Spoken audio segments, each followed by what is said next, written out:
Hey, Diana, did you know that making New Year's resolutions is just plain stupid? Mark, that's the dumbest thing you've ever said. Ladies and gentlemen, jurists and just curious, welcome to the Successful Barrister podcast. Here you'll learn about marketing, management, and life skills for lawyers that probably won't get you disbarred. Hosted by Marc Whitehead, a seasoned lawyer who remembers when fax machines were cutting edge, and Diana Berry, attorney, COO, and the brains behind the scenes. Together, they are the legal world's most dynamic duo since statutes met regulations. So if you're looking to build a practice, not a prison, you're in the right place. Welcome to the Successful Barrister, where legal legends are made. And welcome to the Successful Barrister podcast, the podcast for lawyers about marketing, management, and life skills that probably won't get you disbarred. I'm Marc Whitehead, along with my co-host and COO of my law firm, Diana Berry. I almost went with Sing. You were doing so well. I know. It's been a year since you've gotten married, and it's still killing me. Struggling, yeah. Still struggling with the new name. Happy New Year, though. Happy New Year. So we're coming here today on January the 2nd. This won't be the first podcast of the new year because I think we have a few in the can from December. But I would expect this will be coming out still in the month of January. And today we're going to start with my premise, my pet peeve, which is New Year's resolutions, which I think are stupid. I didn't know this about you. I've always had a pet peeve about you wait till December 31st to come up with your plan for the year 2025, and you're just now starting to think about it, and you're just now starting to implement it. I'm like, that is just, to me, is insane. And we've talked about on previous podcasts about how we actually start our planning process usually in November. We do. And I think the point of what we're going to talk about today is planning, following, and executing on your plan for the year, which is more than just making a couple of resolutions. Exactly. So just in case people missed that podcast and don't want to go back and listen to it, what do we do at Marc Whitehead Associates? What's our timeline? We start in November. So we start in November, and now that we're here in January, so I was telling people it's not too late. Just because we start in November, you can start in January or whatever. But we start with looking at results from the previous year. We start looking at our budget versus our actual spending from the previous year. Where did we, our predictions, where were they right? Where were they wrong? We can kind of see, the glide path coming in. We can kind of see how our marketing efforts for the year are going to turn out. By November, December, the intake side tends to slow down. So you kind of know how you did for the year. We start looking at what did we do right and what did we do wrong and what should we do differently, what should we stop doing, and we just start working the problem that way. And then I think the final step is you start envisioning, well, where do I want to be at the end of 2025 and how do we get there? And so you do that from, I think, all aspects of the business, financial, and then we continue operationally because then you also look at your intake numbers. Right. So you kind of have to, hit the different levels. You start with the financial side. What's our revenue and our expense numbers going to look like? How did our marketing do? How did our intake do? How many cases did we sign up for the year? What were the sources of those cases? What were we expecting to sign up, and was it better or worse, and why? Always ask the question, why? Then you move on to operations. Mm-hmm. What did we do well in operations? What do we want to do better? What do we want to stop doing?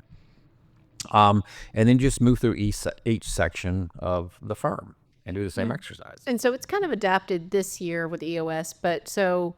And you may not actually... Entrepreneurial Operating System. Thank you. Yes. So, not everyone may know what the EOS stands for. And you may not actually know that we do this, but as you know, we did meet with each of the department heads, probably early December. We reviewed their 2024 plan to see, and we used just a very simple green, yellow, red. How did you do this year on executing on these things that we thought we were going to do in 24? And then we kind of we start them thinking on what they want to do for their 25. And then this next week, I meet with all of the department heads just one-on-one to see what they've come up with. You and I met between at the end before we both left for Christmas break and said, okay, this is what you and I think. And then so we'll kind of bring those meetings together, and then we'll have one final meeting with all three of us again at the end of January, where we say, okay, Mark, this is the final plan, stack hands, agree, and then we plan to move forward from there. So it's a series of meetings that you're not even involved with a bunch of different people, but it is really over time, 60 days of just having, hopefully, the department head thinking operationally, where have they been and where are they going? So It's not just one, okay, you get in a room one day for 4 hours, close the doors, and nobody's leaving until we come up with a plan. It's supposed to be methodical. Right.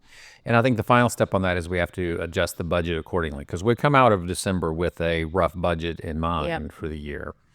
But we haven't, one of the things is we haven't quite finalized the final plan until mid-January, hopefully, or later January. So we'll come back and we'll go back and do one last revision of the budget, which is shoved into the QuickBooks. And so the QuickBooks can tell us how we're tracking on our budget. But we'll make one last tweak of our projected budget, and then we're off and running. Then it's all about execution. The next 10 months out of the year is all about execution. Exactly. And so we also, by the end of January, will have our final 24 numbers for, things like, we obviously look at revenue to labor, we'll look at overtime. So you look at your they're KPIs that you've closed the year with, and based on those, you make sure that you have your right number goals for 2025. Not resolutions. Goals. Plans, goals, executable steps. Exactly. So we started EOS probably a little over a year ago. Is that right? I want to say 13, 14 months ago, yes. So how has EOS changed how you set goals, not resolutions, how you set goals for the business? Well, I think the main thing is we've always sort of planned and set goals, but now we're doing a better job of distilling those down throughout the firm, so everybody in the firm knows what the goals are, and everybody in the firm knows why. Yep. And so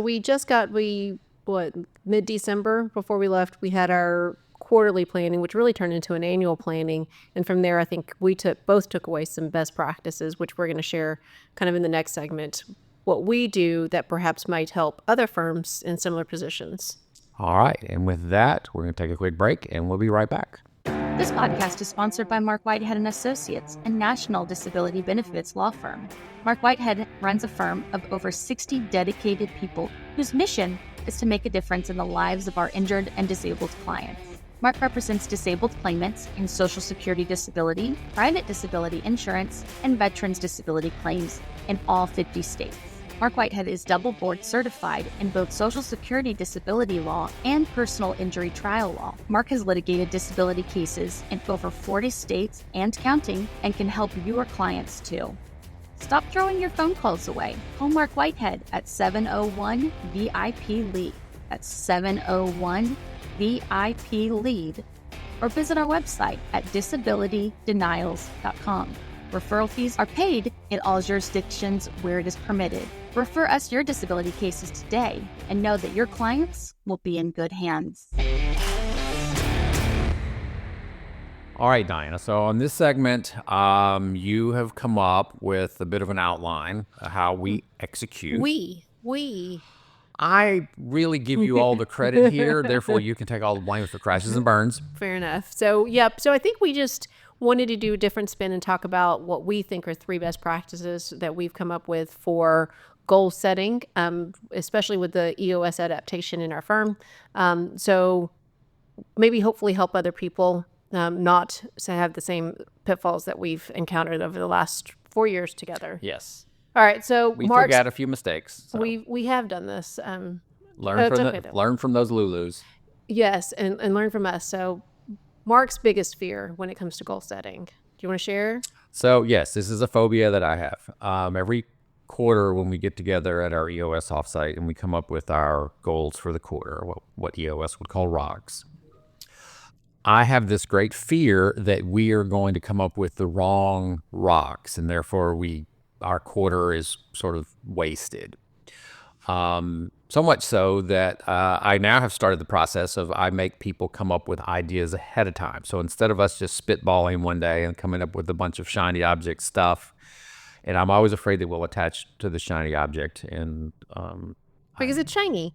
because it's shiny. And quite frankly, I've seen this is a characteristic of my leadership team, yours truly, and you included, is that we will get shiny object syndrome and attach to a shiny object and then realize that, oh crap, this thing is not as shiny as we thought it was. And we've now wasted A whole quarter. a whole quarter. So let's go back then. One, what do you consider a shiny object? I know what I've got some ideas on what I consider a shiny object, but so which would be wrong? Right. So it's kind of hard to put a finger on it. So here's what my process would be. It was like when you see an idea, go through the 5 whys. Why is this even an issue to begin with? Like, what are you trying to solve? What is this goal that you're trying to accomplish over the next 90 days? What is the ultimate issue that you're trying to solve? What is the problem you're trying to solve? Are you trying to break a bottleneck? Are you trying to, extend on a previous victory? What is it, the ultimate goal? And you kind of go through that whole 5 whys analysis of something. And, why is this even a problem? Why is this even a goal? What's the problem you're trying to solve here? And just kind of go through that analysis, because sometimes I think what you end up doing is you end up fixating on something that was never an issue to begin with, or never a serious issue. Or you, like, to your point of it being the quote unquote wrong goal. So EOS days, I don't know if it's for every firm, but for ours particularly, they can be very emotionally triggering days. And that we're in a room for 8-9 hours together. There are lots of things that come to the surface. And sometimes what I consider the quote unquote wrong goal is one that is emotionally triggering. And it's just, it can be a flash in the pan if it's not the right one. I also think, quote unquote wrong goals are those in the past where we have, it's the comparing to other firms, like, oh, we've come back from a conference. This is the shiny object. I swear to God. So this is one I'm tagging you with. Wow. Yes, the whole shiny object you had. We came back from a conference. Oh, I did.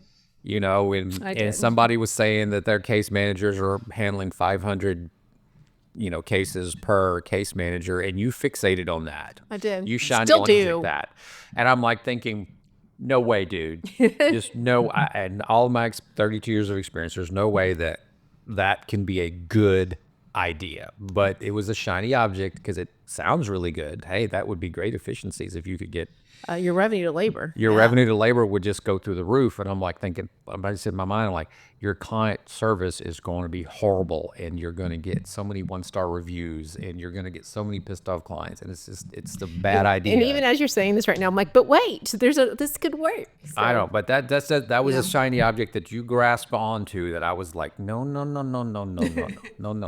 Bad idea. I would rather make less money and have better client service. As I think we all do. So we're not going to go to 500 cases per case manager tomorrow. So what else would you consider a wrong goal? Or how do you know it's wrong? Do we just, sometimes you get to the end of the quarter. So going back to necessary endings, it's like something, maybe it's not a wrong goal, but maybe it's not the most right goal you could come up with. Mm-hmm. It's not the thing that should rise to that top level of priority. I mean, your 90-day goals ought to be your highest priority goals. And if you set, say, something that's number 10 on the list, as number 1 on the list, well, now you've pushed down things that were actually more important that you should have been working on. So it's not necessarily that they're the wrong goals. They're just not the most correct goals for the moment. Nope. And I think that's actually, I'm going to skip around on you today. So actually, we're going to talk about follow through next. So I think EOS has really helped us with that, because we talk about our big annual goal, right? So we just talked about that in our December meeting. And if your quarterly goal doesn't align with where you want to be at the end of the year, then that's also a good sign that you're probably chasing that next shiny object rather than staying aligned with where you thought you wanted to be. And so that's the question that I think that I ask you during our business planning meeting is, okay, Mark, it's December 31st, 2025. Of course, when we did this last year, where do you see the Veterans Disability Department? And of course, you as a visionary, that's easy for you. Whereas me, I'm like, well, we may have one or more, two more people.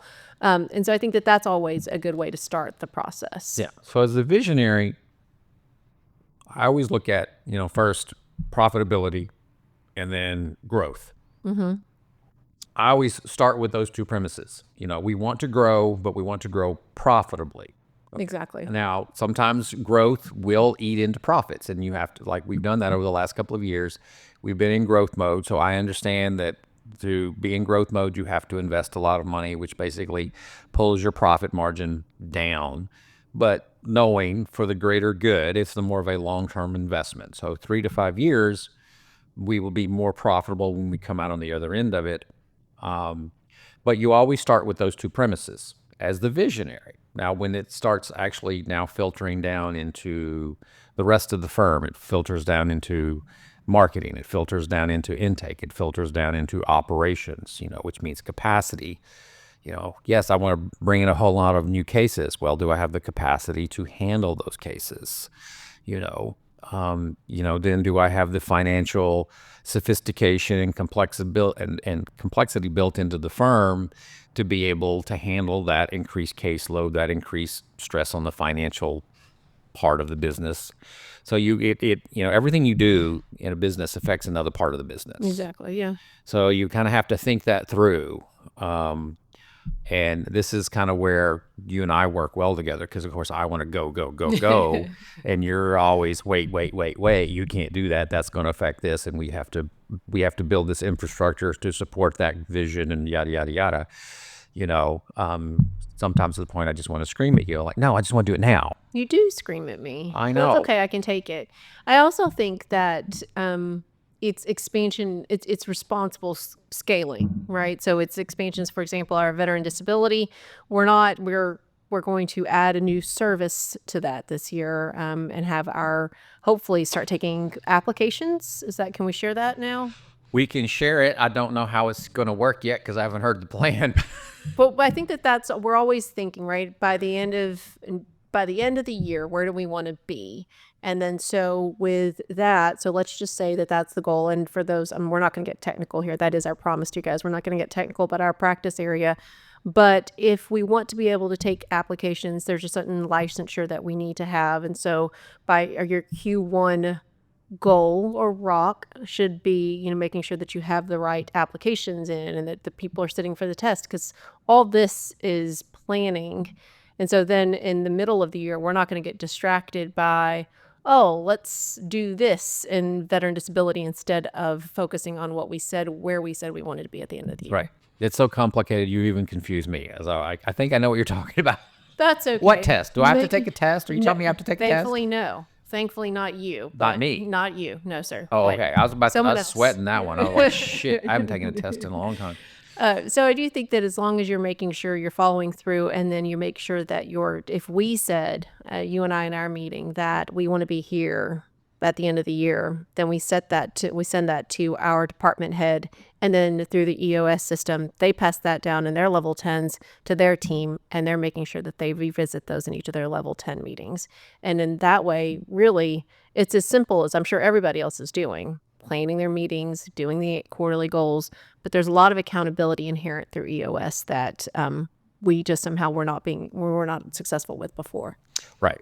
And that is the thing. It's all about execution and follow through. Yeah. And it's since, when you grow to a certain size, it's like I can't execute and follow through on behalf of the people. I have to convince other people to do it. So it was kind of like, I know we talked about this in a prior podcast, but there's the story about how Dwight Eisenhower, who led, the D-Day invasion, was able to convince hundreds of thousands of troops to go into harm's way to take, to reinvade France. Like, how did he motivate all of those people to do that, of which 99% of these people he never even met? So he had to basically build, and of course, in the military, the structure's there. They've been building it for hundreds of years, but basically within the structure, he was able to pass the plans on down through the generals and through the colonels and through the lieutenants and down to the sergeants and down to the privates. This is the plan. This is how we're going to retake Europe.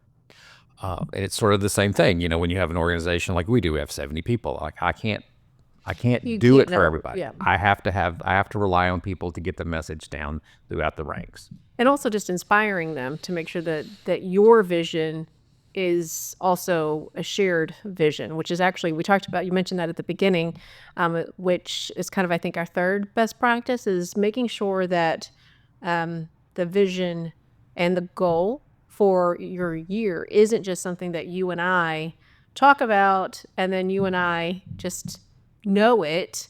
And I think that that's definitely if you can learn anything, listeners, from how you and I just learn from our mistakes. We did that for 2 years. I don't count. So I was 2020 hire. I don't count 21 because we were still, in the midst of COVID. But 22, we had a business plan. And I don't think we shared it with anybody. But I certainly knew it. And we talked about it every quarter, probably every month. And we were executing and doing well. And the firm was doing well. But I don't think that it was shared with everybody.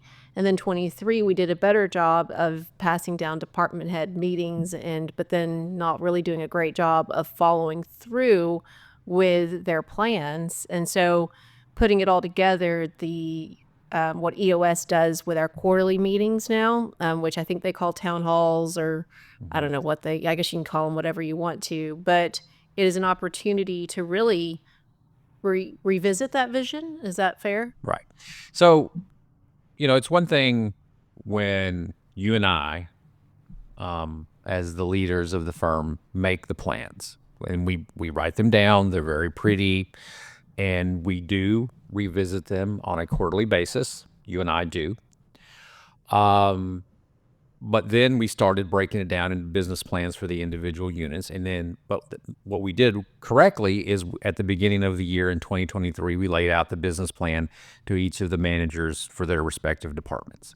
What we didn't do is we didn't do the quarterly follow-up like we do with ourselves. Mm-hmm. With the whole team. Well, not for them. We didn't even do it with the managers year. No, absolutely. Yeah. We didn't do it with anybody. We just gave it to them in January and then never revisited it. We maybe revisited it in December or something. Well, okay, at the end of the year. Yeah, definitely not. But not quarterly. So we missed the quarterly updates. But now what we're doing is not only we plan on doing the quarterly updates with the managers themselves, but actually making sure that it still quarterly gets driven down to the lower levels.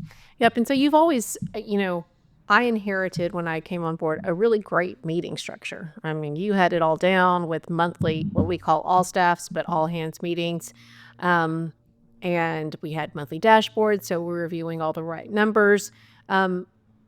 But with EOS, now we adapt that monthly all staff to really revisiting, hey guys, this is what we said we would do both in 1 year and then our 3 year and our 5-year vision. 5-year plan. And what we're planning on doing to achieve those 5-year goals. And so I think it's really cool the way that kind of shared by all, that structure really helps reinforce that the vision doesn't just stay between the two, the CEO and the COO. Yeah. And you always have to remind the staff what's in it for them.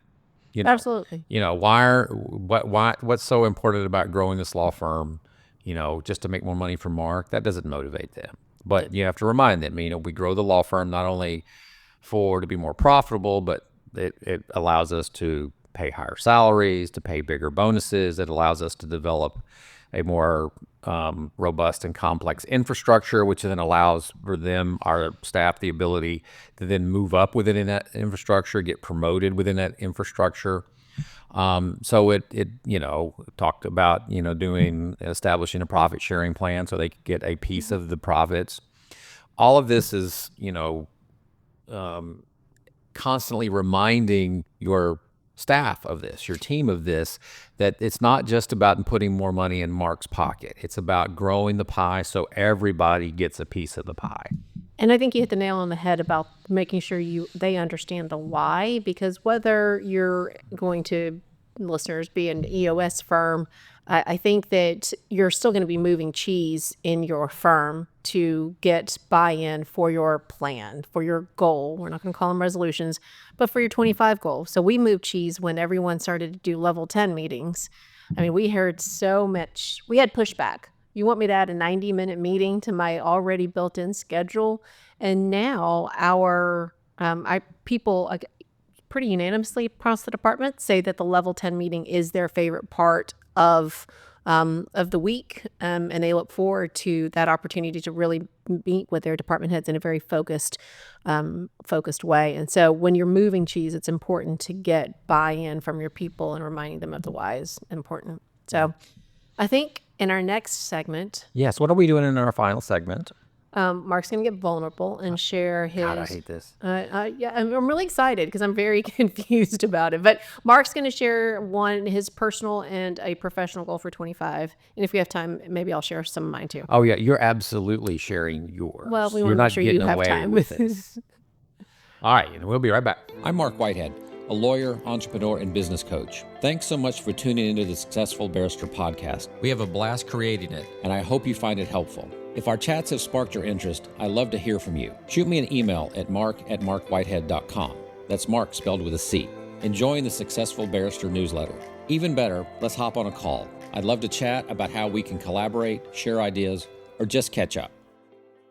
All right, Diana. So our last segment, you had some plans to make me vulnerable. So how are we doing this? Well, I just thought, I mean, you know what? I think it'd be cool to share some of your goals, and maybe at the end of the year, we can see how you did on them. Mm-hmm. Yeah. Okay. So not New Year's resolutions, Not but New do Year's you resolutions. have a 2025? Let's start with professional goal first. 2025 professional goal. Yes. So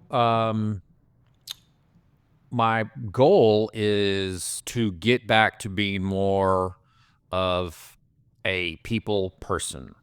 And I kind of think of that being as a more one-on-one marketer. Okay. So I think the pandemic kind of knocked me out of my stride. So prior to the pandemic, I was at everything.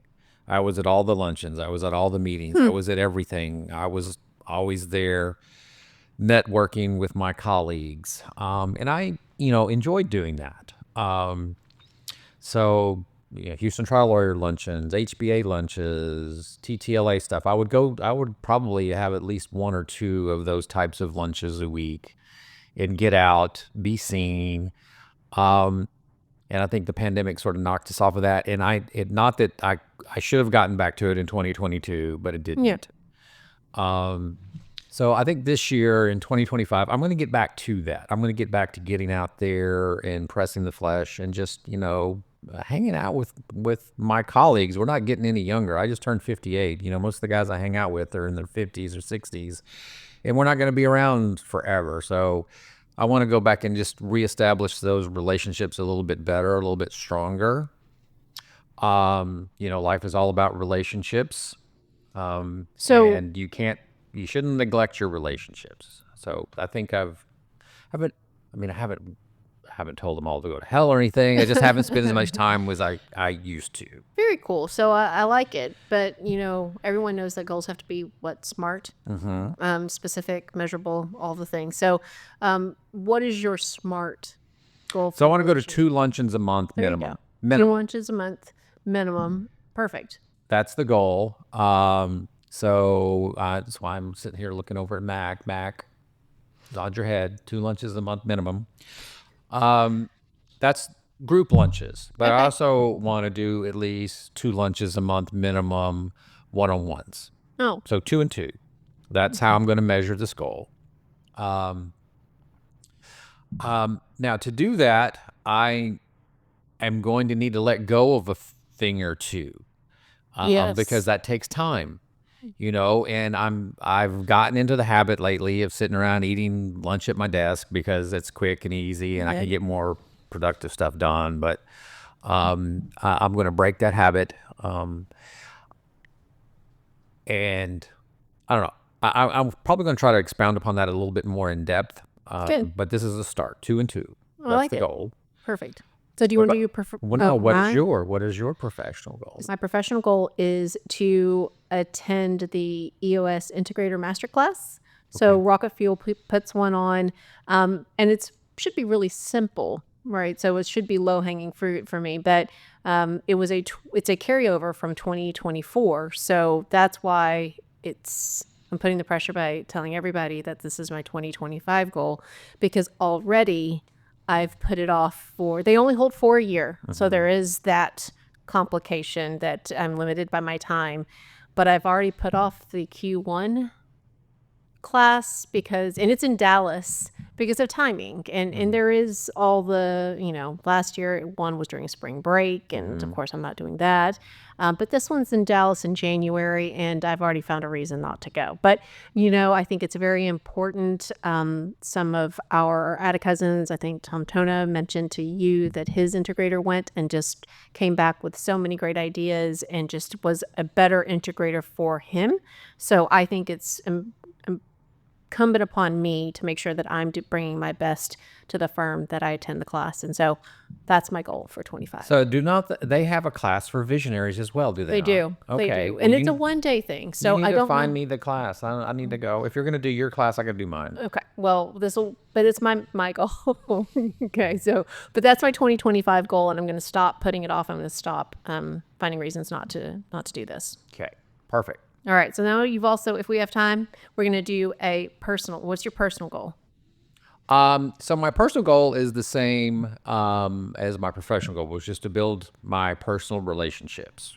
And number one, I'm going to start with my wife. So my wife was kind enough for my birthday to give me a notebook. Oh, and she hand wrote in it that we were going to start having monthly reflection meetings together. And she gave me a whole list of things, what am I grateful about this month? What are my concerns about what happened this month? What do I hope will happen the next month? How can we spend more time together? And there's a whole series of steps that she hand wrote down. My wife's a psychologist, so she's way ahead of the game on this stuff, which puts me at a great disadvantage, by the way. But so she wrote this whole thing out. So we're going to start doing that on a monthly basis, maybe even more often than monthly, but at least monthly. So I'm going to start working on building an even better relationship, but making it even better. Because quite frankly, my wife always criticizes me. She goes, my wife has a bunch of friends. She goes, Mark, you don't have any friends. I'm like, I have a bunch of friends. She goes, yeah, but your friends are all my friends. I'm like, okay, point taken, because that's typically true. All of my friends are the husbands of her friends. She goes, you need to work on your own independent friend network. I'm like, well, I'm friends with literally hundreds of people through my profession. She goes, but friends. But are they friends? Got it. I'm like, yeah. Okay, so I'm going to work on that. Okay. Because, one of the things you learn, that's one of the things when I went to the Atticus Living to 125 course, was one of the key indicators of people who actually live long and live well are people who have quality relationships that last. So this is what I'm working on this year, this from a personal perspective. I love it. So I'm not going to even push you on the SMART goal because I love that so much. And so I don't think you give yourself enough credit. Yes, you are at a disadvantage because of what, she is a psychologist. But I think you don't give yourself enough credit because that sounds very Atticus-y. Can I make that a adjective or whatever that is? Atticus-y. Atticus-y. That is that outline she gave you sounds very Atticus-y. So hopefully your professional and personal overlap there. And actually, I have heard or read the same thing that you just echoed, that women actually do tend to live longer because women are obviously just better at relationships or their own friendships. Well, as we learned at Atticus from the the guy at Summit, Glenn Finch, as Glenn Finch pointed out, he actually is a psychology major as well and did some studies on this. But all men are born brain damaged. And there was so much more to that. We're not going to get into that. Yes, but he basically said it's true. All men are born brain damaged, the way the brain forms in the male. As it relates to, particularly with relationships. As it relates to relationships. We will get into that differently. So in the last few minutes that we have together today, my 2025 personal goal is to work on my flexibility or my stretching. Was that fair? 5 times a week, 5 out of 7 days. So I didn't realize that how important, or the tie between flexibility and just, again, healthy aging. So That's the reason I go to Stretch Zone every week. which isn't a workout, by the way. Stretch Lab, rather. Stretch Lab. Not a Used to be workout. Stretch Zone. But yes, I didn't realize that. So No, it's not a workout. It is simply stretching. stretching, and I didn't know that there was a correlation between your flexibility and your continued just bone health, but also just your mobility, I guess, as you get older. And I've definitely felt that as I've gotten well into my 40s. Not well, but into my 40s. And what I hate to tell you is it's a losing battle. Okay. But it's like you're just delaying. You're delaying it, but better to delay it than not. But I do think, yes, exactly. And so you have to at least counteract it, or you have to do something. So I have to believe that I can control something. Yeah, my wife is always, why are you so stiff? You go to this Stretch Lab every week, and like, imagine what I would be like if I didn't go. And that's my great fear. So I've been vulnerable and shared. So 5 times a week, I'm going to work on my flexibility / my stretching, and hopefully be more flexible by the end of the year. That's Or at really the least goal. stop the damage. Yeah, stop the slide. Stop the slide. Gosh, that's terrifying. So we hope that this has helped you guys with don't do what we do. Right. Or learn from our mistakes. Learn from us. Yes, I've made every mistake in the book. So with that, I'm getting the high sign that we're out of time. So I want to thank everybody for listening to the Successful Barrister podcast, where legal legends are made. I'm Mark. And I'm Diana. And together we're the dynamic duo of law. Remember to rate and review us wherever you get your podcasts. And if you've enjoyed this podcast, please share it with one or more of your friends. Let's grow the list. And visit us at successfulbarrister.com. And be sure to visit our sponsor, Marc Whitehead Associates, a national disability law firm, at disabilitydenials.com. And with that, we're out of here. Bye.